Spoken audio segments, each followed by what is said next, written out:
Well, welcome to MindShifters Radio with the Forgiveness Doctor, Dr. Michael Ryce. I'm Jeanie Ryce, your co-host. Dr. Tim Hayes is not going to be with us today, but we welcome you to the show. Our call-in number is 646-200-4169. Press 1, and that puts you in queue to talk to us. And we would love to hear your comments and your questions because that makes this your show.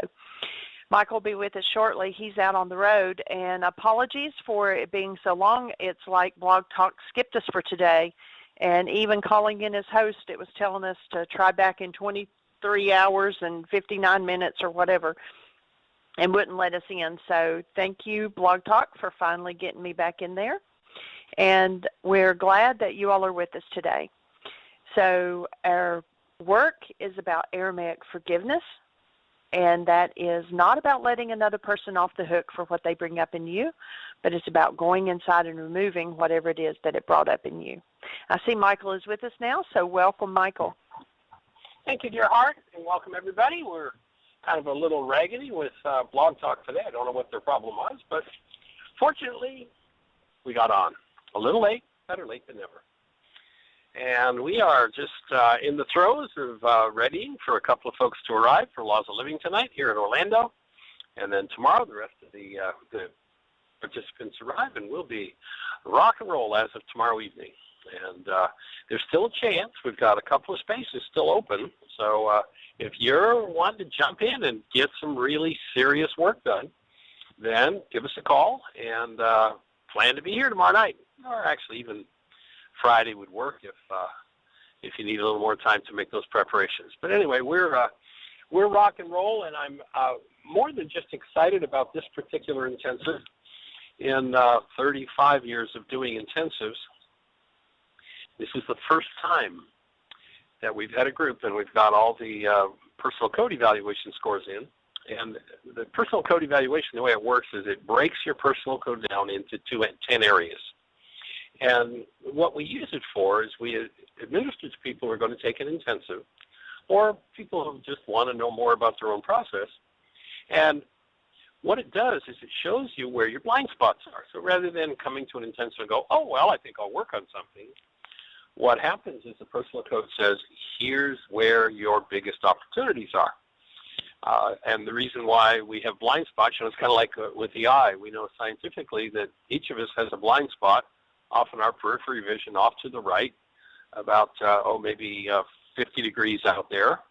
And where the optic nerve goes through the eyeball, there's no light energy that comes in. But, I'm looking straight forward right now. I can look to the right, I can look to the left, and I don't see a blind spot. There must not be one there. Well, it's interesting. The brain fills it in. There was some interesting research that was done by a professor, I forget what university, but he developed a set of prism glasses. And when you put the prism glasses on, everything turned upside down because the prism reversed the light. The brain would only tolerate the upside-down construct for a maximum of 6 hours, and then the brain would right-side up the image.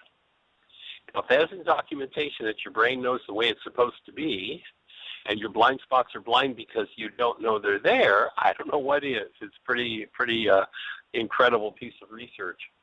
And so what happens is it breaks, we look at stress management, love for others, love for self, love for truth, freedom from fear, freedom from hostility, use of will, validity, consistency, nutrition, digestion, toxicity. So there's a whole range of scales that we use. And what happens is that the evaluation tells you where you can best get the benefit and gives custom assignments for each of those particular blind spots. And so we'll normally see somebody come in, and usually if someone has kind of lived in the standard world and hasn't done this work before, it's not unusual to see somebody come in with 3 or 4 scores that are in the 20s or 30s that are really in crisis. And when the intensive is over after just 9 days, if people do those assignments, it's not unusual for us to see 50, 60, 70, 80% increases on those scores, where the world of psychology says, oh, you can't change those scores, they're permanent. Nothing's permanent if you know how to forgive. And if you know how to look at the blind spots and what assignments to use, how the mind works, how the brain works, to undo the blind spots. So it's a pretty powerful set of tools. And the exciting thing about this intensive is that where our scales are from 1 to 100 in 10 areas, this particular group, there isn't a score under 65. I've never had it before. So everybody is in the upper 1/3% of the evaluation possibilities.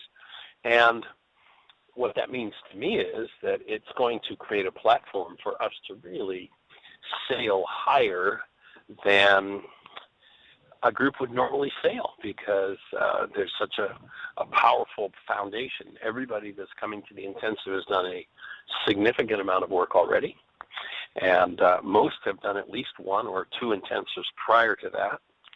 There's one lady who, though she hasn't done an intensive before, started doing my work about 30 years ago in Atlanta, so has been continuously ongoing with the work for 30 years, and it was interesting that, we never see somebody with scores that are 70 plus the first time around, and this is her first intensive, but after 30 years of applying the tools and doing the work, all of her scores were above 70. So it's going to be a pretty incredible flight, I think, this next 16 days, and I'm really looking forward to it.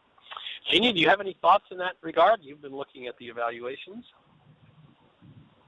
No, I think, that the group that is scheduled to be here are serious about their work. They're serious about taking the laws of living and moving to the next level and possibly teaching it. And so I think you're right. I think it's going to be a different level of participation, and probably some more awareness than's usually there. And so, yeah, it should be cool. Yeah, I'm not 100% sure at this moment, but I did talk with Susan Darnell, who's kind of the primo teacher outside of Heartland of Laws of Living. She's done more classes than anybody has ever picked up, and on her own, she said, "I'm going to do this." And so she's done 5 Laws of Living classes now, just completed her 5th one in North Carolina. And I think she's going to be joining us tomorrow. So that'll be pretty incredible. She'll add a whole other level to the process, and ready for her to go to the next process. So it's pretty interesting to see how groups come together. The last group, only one person out of the whole group had a number 1 or 2 challenge other than love for self, and so the whole focus of the intensive became, how do I stand as a space of love for me? How do I stay connected to love when I think about who I think of as me? And so that made for a really interesting process with everybody, and some monumental score changes there. A couple of folks with some major symptomatology that just disappeared, and looking forward to the next level, see what happens next. So beyond that, probably the place we need to go today is to really reinforce the fact that whenever your mind is using hostility or fear to generate its perception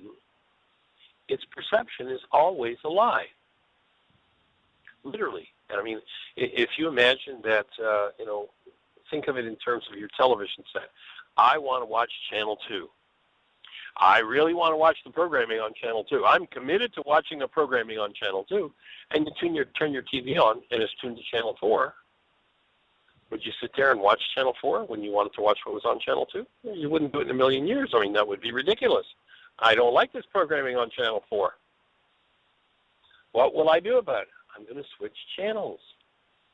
Well, it's interesting that people say, I want to live as love. I want to be that newborn state. I want to be loving, gentle, respectful with myself, everybody that I look at, everybody that I speak to, everybody that I talk to, everybody that I interact with. I want to do that. I want to be on that connectedness to love, Rockman, that first law. And then they tolerate hostility and fear.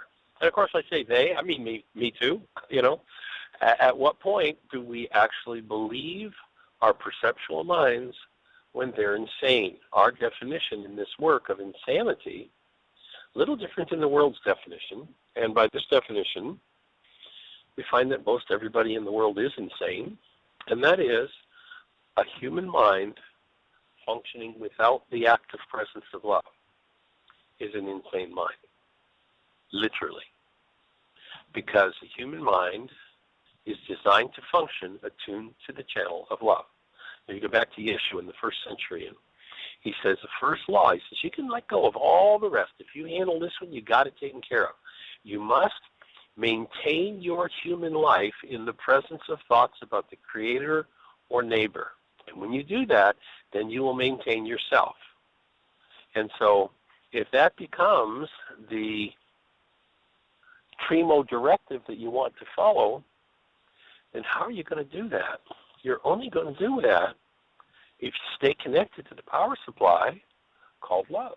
Otherwise, it's a joke. You can't do it. The human mind is designed to be fueled by the active presence of love.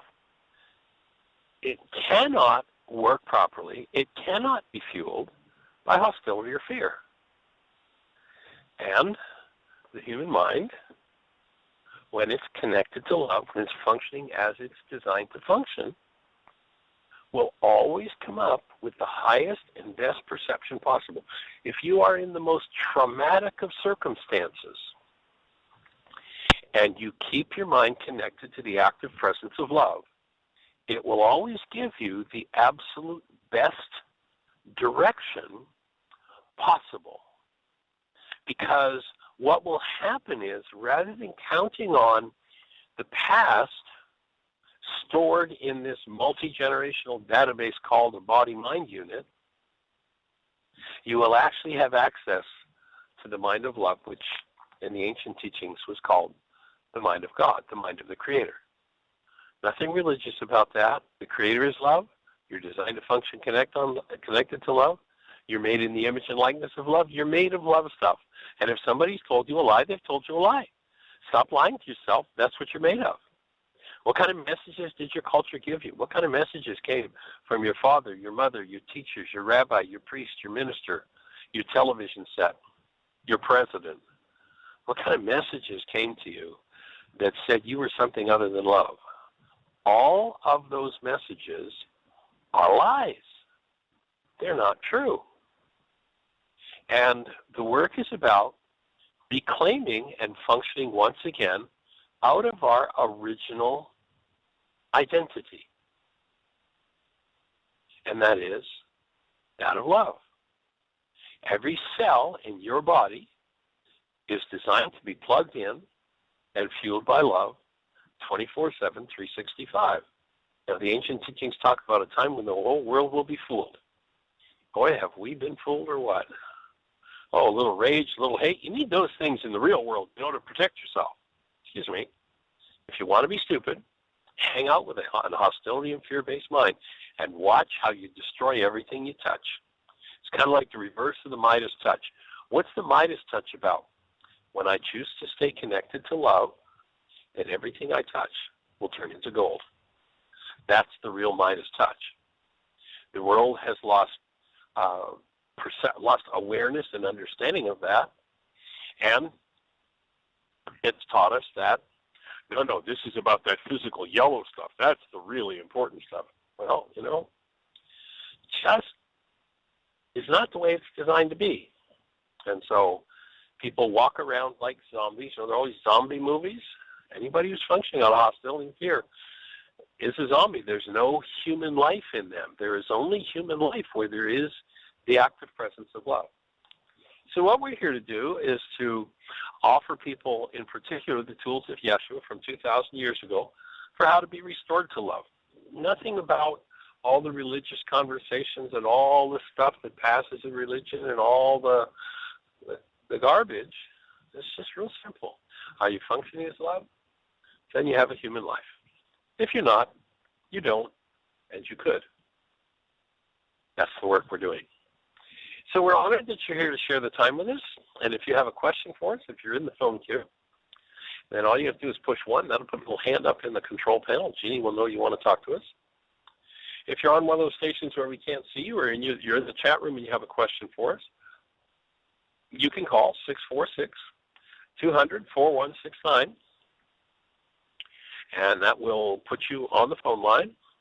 And if you have a question, you push 1, then we'll be here to answer your question. Jeanie, do we have anything happening in the chat room? I know Dr. Tim isn't with us today. We'll hold the space for his mom. He's taking her to a new chiropractor today, so he won't be with us. But we certainly send our presence, our being, our love to Dr. Tim and to Mom, that this chiropractor she's going to is just the perfect person with the perfect mind to keep tuned into her and support her in total and complete well-being. Jeanie, any callers or anything happening in the chat room? Nobody has their hand up. We have a few people on the switchboard, though. Chat room's totally empty. I'm assuming that by us being 4 or 5 minutes late getting on, that they probably thought the show wasn't going to happen. But so there's nobody in the chat room but me. You all who are on the switchboard, or anybody who's listening from another channel, dial in and press 1, and that lets us know that you actually want to talk and that you're not just listening. Yesterday we had a Skype caller and we didn't get around to them, so hopefully they'll call back in, but I don't see one on the switchboard as yet. So there is nothing going on, no questions, no hands up. So I know that somebody that's out there listening, if we were sitting in a room alone, a hand just went up. There it is. Cool. Let's say hello. 910, you're on the air. Oh, sorry, I got my mute button on. Sorry, it's Susan in North Carolina. How are you? Well, hey there, Susan in North Carolina. I am rocking. How about you? I'm fantastic. I'm so happy to hear the show. I'm just going to breeze through all of that you said. It's so sweet. I have a little girl here with me, and Nicole is listening. And anyway, it was funny, her reaction to what you said. But what I want to say is I wanted to ask a question. We had a support group last night, and it was fantastic. I decided that I would just open with the why again and do that and do the worksheet process because we had a guest. Daniel brought a guest in. He's been in my Laws of Living, I think, 3 times. He's went through the course, and he's met her at one of his other 12-step meetings, and they came last night. So she has a husband that's health challenged, maybe going to make his transition, and she wanted to do a worksheet around fear. So Yolanda was sweet enough to role model doing a worksheet first on some issues she had, and then we went in, and it was wonderful to see the shift, and it was so sweet because she said, is there a book that I can learn more? And she may be on the show right now, I don't know. And I had a book right in my bag that I had bought and been carrying around for the last few weeks wondering who it belonged to, trying to, thinking the right person would show up. So I was able to give her that book and her get started. And that was was really exciting to be in the right place when someone showed up, to get this information first time. And everything I said, Michael, she was sitting there going, that's right. She was in alignment. She was so ready. That's awesome. Yeah, she had read the Course in Miracles for about 3 years by herself and study, and so all of it made perfect sense, and she took the worksheets with her, and I told her I would support her any way that I could, and I sent her to the website, and I hope she's on the call. As I'm saying that, I'm thinking she's probably listening to me, but it was a great group last night. It always is. Dr. Tim always talks about how it feeds him, and I feel the same way. And this Laws of Living class that you have coming up, it's just an awesome opportunity to clear out another level of the lesson love that, the generational lives that we carry with us that come up from time to time. So with that being said, my question, I do have a question. I have a lot of questions, but I want to hear more about the power person and when it gets triggered by your partner that you're in relationship with to the point that it's completely they've taken that file over. And you can explain more about what that means, simpler probably than I can. Okay. Well, one of the things we talk about in the codependence to interdependence intensive is a thing that I call relationship substitution. And what happens is, we think we're bodies. We've been told we're bodies, and we've lived a life where we think we're physical. Totally a fraud, totally incorrect. If you listen to Einstein, and science has been around for decades, if you listen to Einstein, he says, on such things as matter, we have been all wrong. What we have heretofore called matter is energy, energy whose vibrations have been so low as to be perceptible to the senses. There is no matter. Max Planck, over 100 years ago, receiving the Nobel Prize in Physics, and says, guess what, folks? Here's what I've discovered after a lifetime of studying, quote-unquote, matter. There is no matter, he says. Our entire world is made up of succeedingly smaller patterns of vibratory fields nested one within another, within another. And so if you come along and your particular energy field, say Charlie shows up, and his energy field resonates patterns of rage, guilt, and fear in Michael Ryce, then what's going to happen is those vibratory patterns nested in me will fire, and they'll create a picture in my mind that I call Charlie's body. And I'll be sure that I'm in relationship with Charlie, and that Charlie is the reason I'm feeling all of the feelings that come from those nested frequencies firing in me. And so I'll believe that Charlie is the cause of my turmoil, my rage, my guilt, my fear, whatever it is, in the way of nested frequencies that are moving in me. Now, it's pretty simple and straightforward. Charlie, it doesn't matter if he's 10 miles away, 10,000 miles away, or 10 feet away, can't reach inside my skin and cause anything to happen.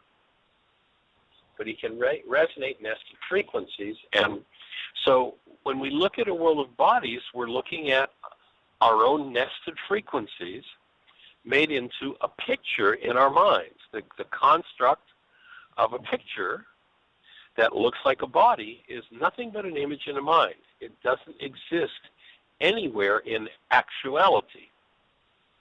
And so if I form a picture of myself as a body, as a young man, and they tell me that I'm this, and this is my nose, and this is my eye, and this is my hair, and this is my ear, my nose, my eye, my hair, my ear, my nose, my, after a million times hearing that, I go, I guess that's what's true. And so my brain produces pictures based in that message. And so if I look in the mirror and I don't understand that I'm made of nested frequencies, I'm not a body, I'll see a picture called a body. And then, I'll go out looking for Mrs. Right, and I find Mrs. Right, and lo and behold, Mrs. Right will be the person who has the matching nested frequencies that I have.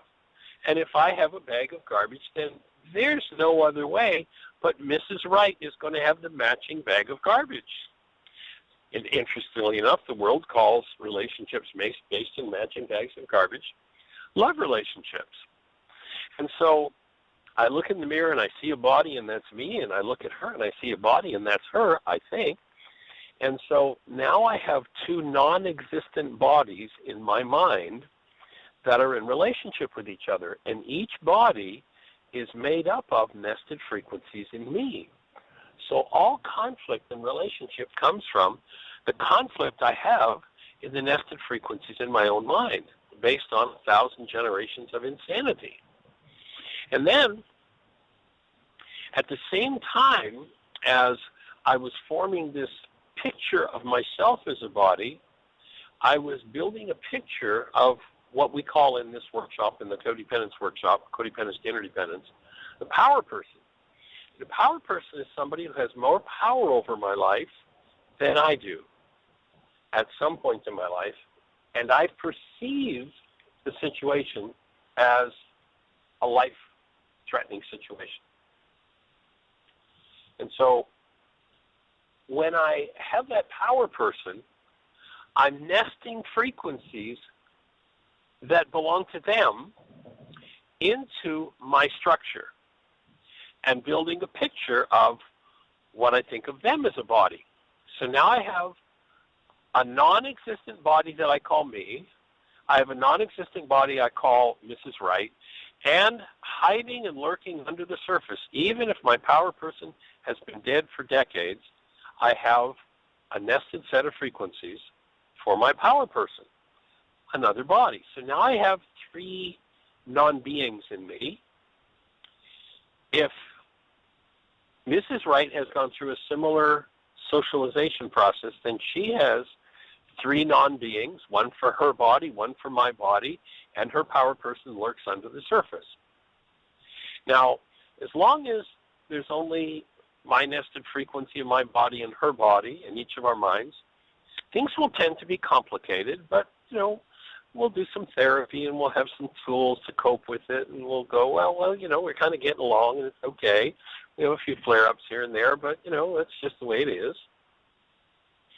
But the day that Mrs. Wright violates a goal, an important goal that I had for my power person, what will happen is, and this is easier to understand, of course, diagrammed out on the board like we do in video, but what will happen is that when she violates that important goal I had for my power person, so let's say I had an important goal for my power person to just always cherish me, no matter what. And all of a sudden one day, she laces into me, you stupid SOB, what's wrong with you? Why can't you ever do it right? What do you think this is?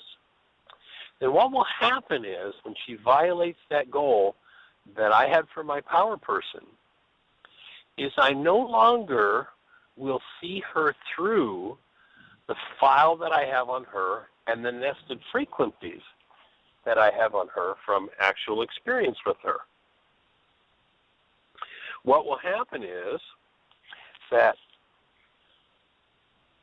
picture that comes from that file in my mind on her will collapse. And my mind will now seek the file of my power person, and I will use all of the unresolved emotional energies I had with my power person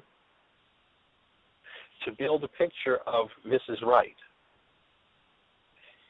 She will look physically similar, although sometimes it can be a very dramatic change in perception.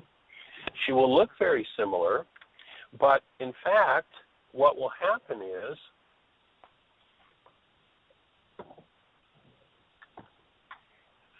excuse me, I'm driving, so I had to pay attention to something here.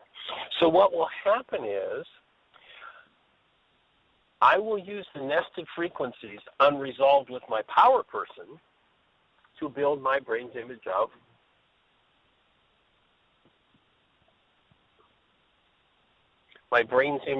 of Mrs. Wright, and she will show up in my mind looking like the body that I always thought she was, but she will be clothed in all the emotional energies unresolved with my power person. So I call that relationship substitution. So I will substitute all of the issues with my power person for the issues I had with this person. The way that somebody can tell that this has happened, most people can remember exactly the day it happened and what they did. But the way you can tell that this happened is that there'll come a day when the person you hold so dearly all of a sudden speaks to you like they don't even know who you are anymore. You say, well, who are you talking to? It's like you don't even know who I am anymore. Well, they don't know who you are anymore because they're not talking to you. They're talking to the unresolved issues in their power person that they've projected into their brain's image of your body. So they've substituted the power person for you. And so that creates a whole, that's the phase at which the world says the honeymoon is over. And once a person locks into my power person file, the only one that can free them from that file is me. And it takes a significant amount of work to let that slave free, to let them free from that part of my mind. And that's a major core piece of work to do in building true, honorable, sweet, holy relationships that we're designed for. And so that's in a nutshell, and I hope that's what you were looking to ask. Does that address the issue you were going for? By the way, before you answer that question, once that occurs, once, Mrs. Wright violates the goal I had for my power person, and I put her in my power person file, and she's going to be locked there probably, unless I really have the tool, she's going to be locked there forever. That's the end of the relationship.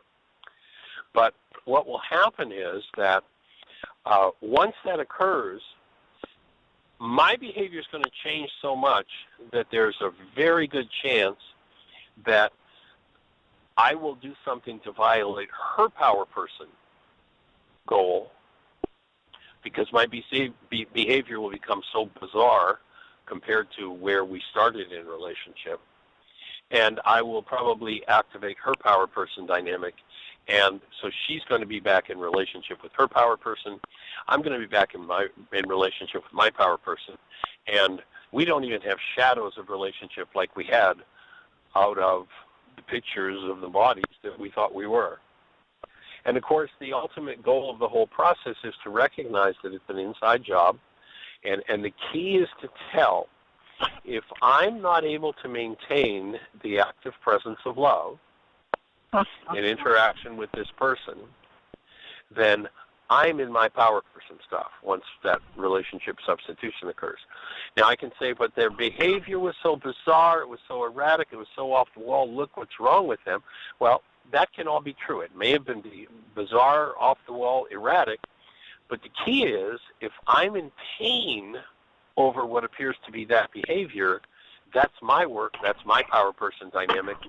And when I see the opportunity in that situation to work through that, that's when I get free of all of the issues I carried with my power person. And when you do that, the whole game changes. It's just a different world. So how does that fit for your question? Is that nailing it and making sense? Absolutely, Michael. You're right on. It's exactly right on. Yep. Cool. So any other questions or thoughts on that? Because that's it's such a key part of the whole puzzle of this game of life. Mm-hmm. Well, I can tell you that it's I'm in a hallucination around it. I know that because it's totally less than loving. And it's my next piece of work. And I'm totally willing. It looks to me from where I'm sitting that it could be eons of work, days, weeks, years, and I don't know. You can break through in a second. As of Course in Miracles says, the holy instant can happen. Yes, absolutely. But I know the power person, both of them, Mom and Dad, that I had, are up, and they've been triggered. And and I do love Mom and Dad. And I see the dynamics that played out. And I was really an only child, so it's right there front and center. And I don't know about anybody else. I can't speak for anyone but myself. I've got my work to do, and it's a full-time job. So I'm very grateful. If it's anything I'm willing to do, I'm willing to do my work. So I will take the tools that I have, and I think, my last worksheet last night was on gratitude at the very end, and it was, I'm grateful that I have these tools because there was a peace that, a grace that I stepped into after working through some of the issues. But I was really ready to throw in the towel and quit. And it was almost like almost like what Job said, what was it that he said? Just a drop of water or something like that. The intermission that he wanted? Yeah, the intermission. No, Job says, just give me time to swallow my saliva. This process is so intense. I just give me long enough to go, oh. Yeah, and that's really what I was thinking. And not only I wasn't thinking that really, as you say it like that, I was thinking I want out. You know. Yeah. Yeah. I want out. And of course, how often in relationship to your power person did you want out? Did you think the solution was getting out? How often did I want out of my? Are you kidding me? You don't even want to know. It's probably, I wouldn't want that to be recorded on the radio show because I know we're being recorded. I'm telling you, and you know, it's so interesting, the power person dynamics, because it is truly a love-hate relationship. It flips so quick, you know. Yeah. I adored my father, and still a part of me absolutely wished for escape. Matter of fact, I got married 8 days after I turned 18, and I started planning it when I was 17 and a half, so that he could not stop it, that I would be married, you know, I would be 18 when I got married, and I wouldn't stay but 8 days after I reached 18 in his house. Yeah. And I left. So that's nothing. A pretty intense desire to leave. So guess what's going to come up? Guess what's going to come up in your healing process? An intense desire to leave. How shocking. And how did it feel? How did it feel when your power person left you? How did it feel when he left me? Yeah. Excruciating. You know, I noticed this has been the real gift in this, is that I see how I'm turning to sugar over and over and over again. I'm turning to sugar. Oh, yeah. As a drugger? Absolutely. Yeah. Uh-huh. Yep. Well, I just wanted to make sure you were saying that because, you know, Southern belles oftentimes talk about, you know, being so sugary and sweet. So I wasn't sure which you meant there. So you're looking for the drug, is what you're saying. I'm telling you, yes. And you know, that's funny because my power person, my father, this was exactly what was played out. Was any time I cried as a child, of course it resonated his sadness. I know that now. I didn't then. And he would take me to get ice cream. Yep. That would be his number one thing. He wasn't mean or anything. He would say, "Do you want to go get some ice cream?" And of course, that was the attention that I wanted. Of course, I wanted to go get ice cream. They called me his shadow when I was a little girl. Everywhere so I I get went, attention. I was with him. Yeah, so I get attention and sugar. Oh yeah, and my daddy. And the plugging effect of the mucus creating cow proteins and such. And also Absolutely. another reason why, another addictive part of milk and is, you know, there's a protein they call casomorphine, and it means what it says, casomorphine. There's an addictive morphine in all milk products, cheese, dairy, ice cream, and people get addicted to it. And it's interesting that we live in a culture that something like 70% of the education, or so-called education, it's really very, very deep brainwashing, the so-called education in the public schools comes from the dairy board. Those people who sell a morphine-filled product that is addictive for children and adults. And, you know, so breaking away from the addictions is quite an interesting challenge, isn't it? Absolutely, it is a very interesting challenge. I mean, it's almost like my mind tells me, and we know the mind is a liar, but the mind tells me that I need to get away from this person because the pain that's created in this relationship is driving me to eat poison. Yeah. You know, it's almost like I want to die at some level. I'd rather die than be here. And, of course, that makes a good case for what my power person did, which is to leave. So this is really, it's quite interesting. And I'm going to tell you, I am, my life, if I can role model to the world one iota. I got to breathe. Hold on. Go for it. Go for it. Beautiful.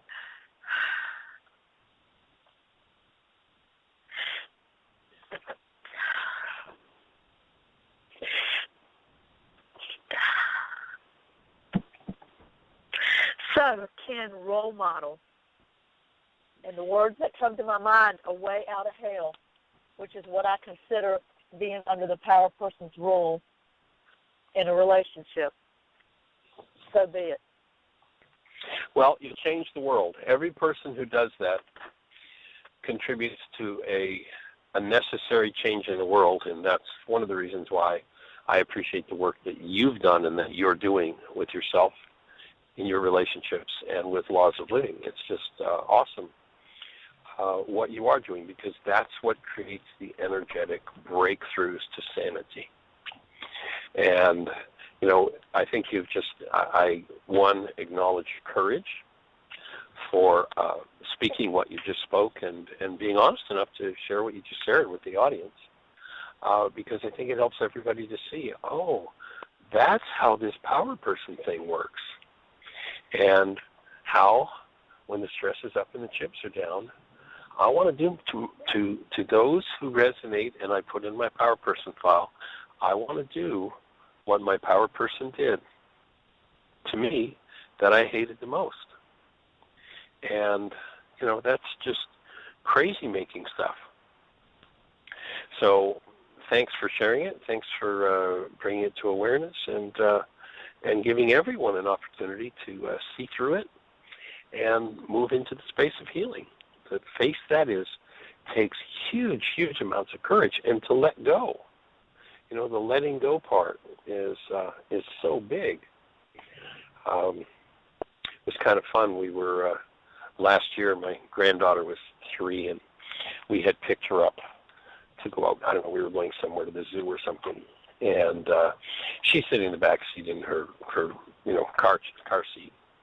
And all of a sudden, out of the back seat, her favorite movie is Frozen. And so here's this 3-year-old who breaks out into song. And her arms fling wide open, and she's singing the theme song from Frozen. Let it go, let it go. This 3-year-old voice just wailing out, let it go. And when we can't let it go, when we see ourselves in situations where we know better, but we say the same old thing over and over again, it creates a tightness and a lock in tissue from holding on.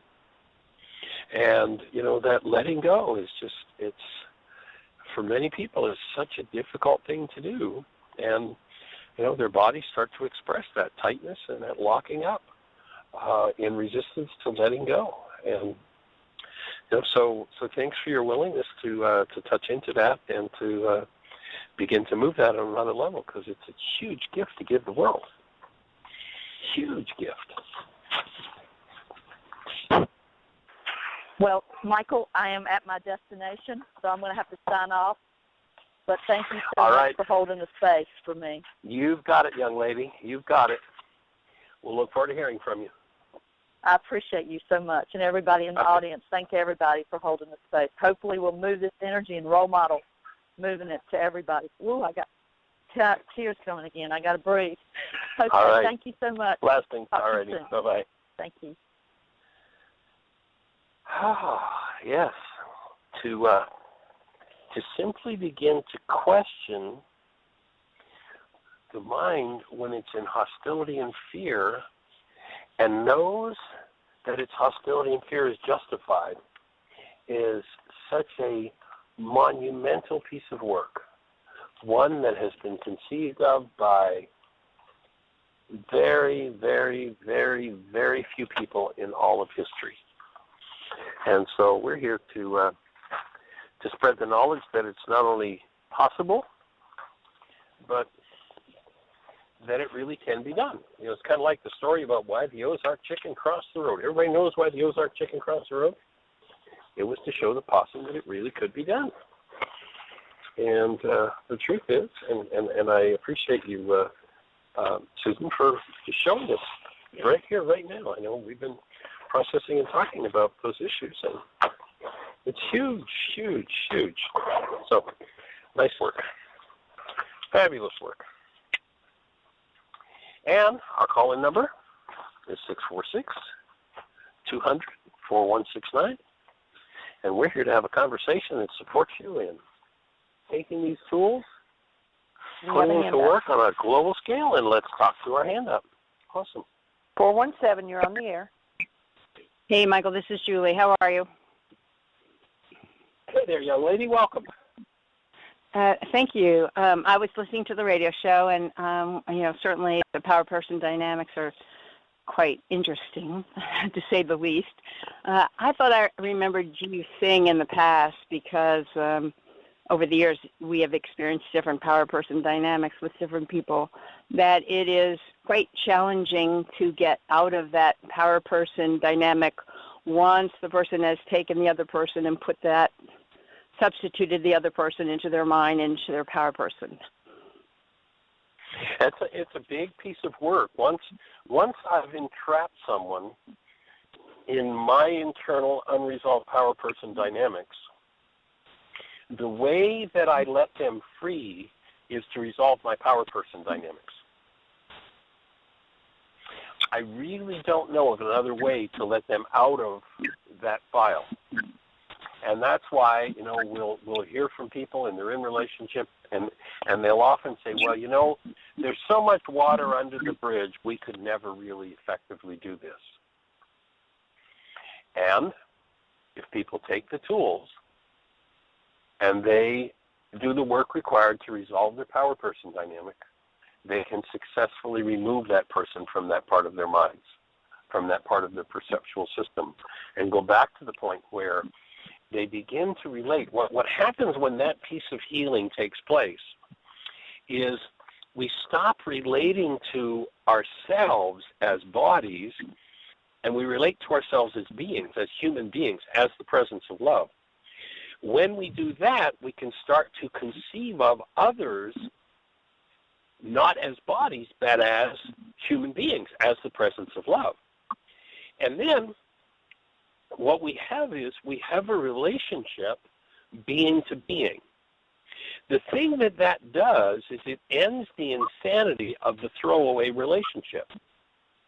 In this culture, we are taught we're bodies, which are objects, and as objects, we relate to other objects, and oftentimes, because of the brainwash of this culture and the sexual orientation insanity of this culture, we relate to others as sexual objects. So, what have we been taught? If we have an object that we're finished with, we throw it away. And so when we relate to another person as a sexual object, and we've had our fill and our share, then we throw that object away and go on to another relationship. If we actually resolve the power person dynamic in ourselves, we release that person we're in relationship with from that file in our minds, and we're able to experience them and ourselves being to being. We now have a being in relationship with another being, not a body in relationship to another body. And that changes everything. There's no throwaway. It just becomes a whole different dynamic. And so that's what we're looking to offer and to share with others is the possibility of actually doing that, which is pretty powerful. Extremely powerful, absolutely. Okay, well, I think that's a very powerful subject, and I'm really glad that you went into depth. I've heard it many times, but it was real sweet hearing it again today, and thank you for sharing. Absolutely delighted to be on your team, and delighted to have you on ours. How's the weather out there in Theodosia today? Actually, I'm sitting out here in the sun, and it's probably about 50, but it feels really good to be in the sun. And nice. We had a really good support group last night. It was real powerful. Chuck did a little processing. It was dynamic, and we had a lot of fun, getting together. So things are moving good. Fabulous. All right. Awesome. Well, anything else exciting happening there? Anything else to report? No, I think that's it. It sounds like you're having a really blessed time down there with a few of my friends. So you have fun moving that energy out. Yes, actually, let's see. The people that are going to be here, Doug Bingley from 22 years ago at Heartland is going to be there. Mm-hmm. And it looks like maybe Susan's going to be there. I'm not sure 100%. And, of course, Linda's going to be there. Mm-hmm. Let's see. Who else have we got on the list? Is Julie going to be there? And Julie? No. Julie did the 9-day codependence to interdependence. Okay. So she was there for the first section, but she's not going to be there for the Laws of Living. Okay. But anyway, we're getting ready to rock, and as I said earlier, and you're familiar with the personal code evaluation. This is the first time we've ever done an intensive where everybody's scores are at least a 65 on any given area. Mm-hmm. And so I think it's going to be a really powerful platform to work from and to move forward from. So I'm excited. Yeah, sounds great. And I would think that might be that, what these people together, or that this might show a representation of the collective unconsciousness or consciousness that we are moving forward as a group. Exactly. Yeah. That would be my take precisely. Okay. Sounds exciting. Yeah, it is. Very exciting. Well, you have a blessed day. Go ahead. I said, you have a blessed day. It's in the plan. It's unfolding already. Okay. We're just getting errands done and ready to, for actually the first two people are going to arrive at Heartland tonight, or at Heartland here in Orlando tonight. And as I said, we still do have 2 spaces available. So if somebody's ready to jump in and ready to go, and Jeanie tells me we're down to 30 seconds, so I'm going to just say thank you, everybody, for sharing with us. Have the best year yet of your eternal life. It's an awesome gift.